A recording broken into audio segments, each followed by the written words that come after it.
یہ دینی مدارس اسلام کے کلے ہیں۔ بے شک بے شک۔ اور پتہ ہے نور الدین زنگی کو حضور نے مصر سے کیوں بلایا؟ بڑے بڑے لوگ اس وقت موجود تھے، وہ دو غدار جو مدینہ منورہ میں حضور کی بے ادبی کرنا چاہتے تھے۔ نور الدین زنگی سویا ہوا تھا مصر میں، حضور نے وہاں اس کو جا کر جگایا کہ میری عزت اور ناموس کی حفاظت کے لیے مدینہ منورہ آؤ۔ تو پتہ ہے کیوں بلایا نور الدین زنگی کو؟ ہمارے بزرگوں نے لکھا نور الدین زنگی میں 3 باتیں تھیں جو کسی اور حکمران میں نہیں تھیں۔ ایک تو انہوں نے دارالحدیث قائم کی ہے، پوری اپنی سلطنت میں بڑے بڑے دارالحدیث قائم کیے، جیسے شادی ہال یہاں بنائے جا رہے ہیں، پلازے بنائے جا رہے ہیں۔ اس نے اپنے دور حکومت میں بڑے بڑے پلازے بنائے، بڑی بڑی بلڈنگیں بنائی اور بڑی بڑی علماء کو تنخواہیں دیں، فرمایا یہاں بیٹھ کر حضور کی حدیث پڑھاؤ۔ ایک تو اس کے اندر کمال یہ تھا۔ دوسرا اس نے دینی مدارس بنائے اور دینی کتابیں مفت چھاپ کر تقسیم کی، یعنی مفت لکھوا کر۔ آپ کہیں گے چھاپے خانے تو نہیں ہوتے تھے؟ کاتبوں کو بلایا، فرمایا جتنی مرضی تنخواہ لو، دینی کتابیں لکھ کر مفت شائع کرو۔ سبحان اللہ۔ دینی مدرسے بنائے بے شک۔ اور دینی کتابیں مفت چھا کر تقسیم کی۔ تیسری بات نور الدین زنگی میں یہ تھی کہ وہ سرکاری خزانے سے تنخواہ نہیں لیتے تھے۔ تو جو دینی مدارس کے خلاف بات کر رہے ہیں وہ ذرا سوچیں، حضور تو اس بندے سے خوش ہوتے ہیں جو دینی مدرسے بنائے، بے شک۔ جو دینی کتابیں چھاپے، جو دارالحدیث قائم کرے، علماء کو تنخواہیں دے، بھائی یہاں حضور کی حدیثیں پڑھاؤ۔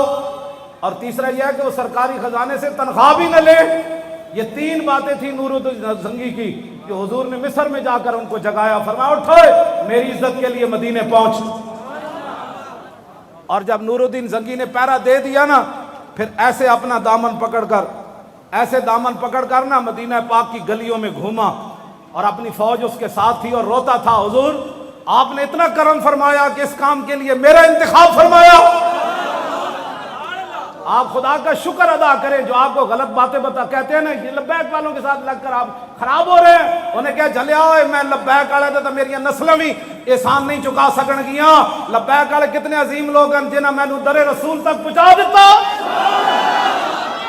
ہاں جی، لبیک یا رسول اللہ، لبیک یا رسول اللہ، لبیک لبیک یا رسول اللہ، لبیک لبیک لبیک یا رسول اللہ، لبیک لبیک۔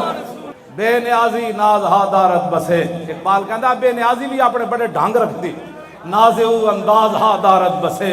اقبال کہتا بندہ بے نیاز ہوئے، اس دی بے نیازی دی بھی کئی انداز ہوندے ہیں کہ صحابہ سونا بیخ کے تے ہس پہ۔ فرمایا یہ اللہ رسول کا دشمن ہمارا امتحان لینا چاہتا ہے کہ ہم سونے کی طرف دوڑنے والے ہیں۔ ہم نے جن محبوب کا کلمہ پڑھا ہے انہوں نے ہماری نگاہوں میں سونا اور مٹی برابر کر کے رکھ دیا۔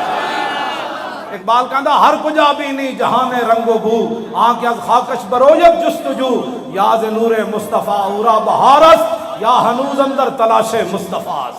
مزید ویڈیوز اور اپڈیٹس کے لیے یوٹیوب پر علامہ Khadim Hussain Rizvi official channel subscribe کریں اور بیل آئیکن پر بھی کلک کریں۔